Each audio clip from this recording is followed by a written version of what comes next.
I said on Monday that we're moving to a 17-round season. The games will be shortened and quarters will now be 16 minutes plus time on. Today, after a meeting with the AFL Commission, the AFL has moved to immediately suspend the 2020 Toyota AFL Premiership season. It has already been a very odd weekend and it's just got a little stranger, but we've got 4 quarters ahead. We've got Melbourne and West Coast in action for the first time in season 2020, and after this, footy could change forever. Left officials with no other choice but to seal off the Victorian state. It's official. For the first time in AFL's history, the AFL Grand Final will not be held in Victoria.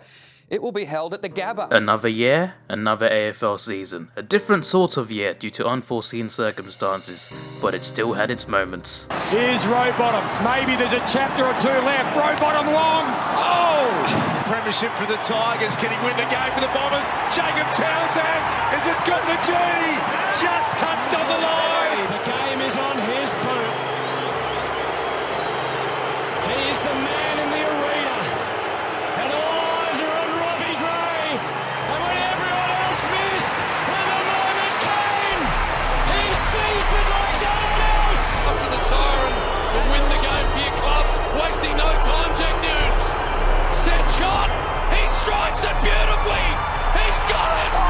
The Blues win it. This year's grand finalists are the Tigers and the Cats. It's the first time since 2011 that 2 Melbourne-based teams are in the grand final, but it won't be at the MCG.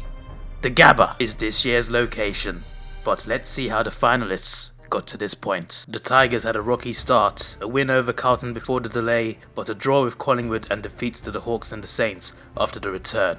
People had doubts about them again, just like the year before, but this is the team that's won 2 flags in 3 years. The team that has reached at least a prelim the previous 3 years. They weren't going anywhere. They beat Melbourne, Sydney and North. They lost to the Giants in the grand final replay but recovered with wins over finals contenders in the Dogs and the Lions. They lost to a valiant Port Adelaide, but Gold Coast, no problem. Essendon defeated. West Coast beaten. Freo finished in round 17. They faced their grand final opponents. Hawkins has kicked it. Talk about conjure something up out of nothing. He plays one around the corner. And a rare rushed moment for Tom. Ross Castagna from 40 metres. Oh, there's a nail. Another Richmond win, making it 5 wins in the last 6 games against Geelong, including 2 finals games, although that one loss was a brutal one. 11 wins in their first 12. That suggests they might be on their way to the big dance in September. The Tigers beat awful Adelaide to advance to the finals in 3rd place, but let's see how Geelong got to the finals. They began with 2 losses in their first 3 games, with a smashing of Hawthorn in between in Dangerfield's 250th game.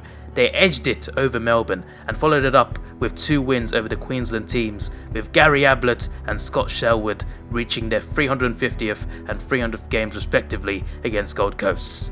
2 legends of the game. After that, another 2 defeats in 3 games, a win over struggling Freo in between defeats to the Magpies and the Eagles. That's 2 tests failed, but they were last year's minor premiers for a reason.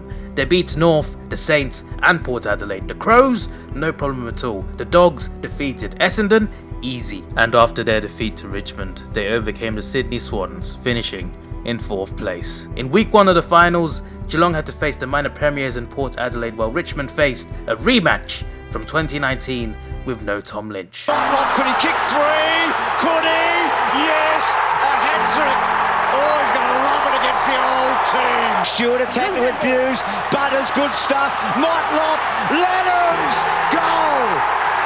Team goal! Fans screaming and yelling, and Port Adelaide are into their first preliminary final since 2014.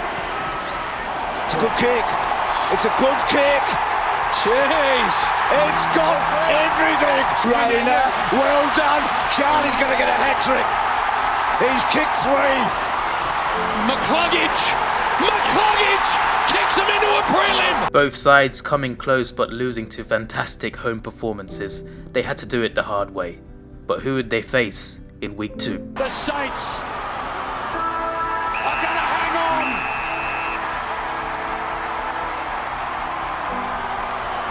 Thomas trying to work through. Nice take from Myercheck. Look at the left foot kick. Oh, Brady Myercheck. This is extraordinary. De Goey. He's a chance from there. Jordan De Goey. Oh, he got it. They've won it. The Saints came marching into the semis, but they were no match for the terrifying Tigers. And Geelong against Collingwood, well, they made it look easy. Now the stage was set. 4 teams remained.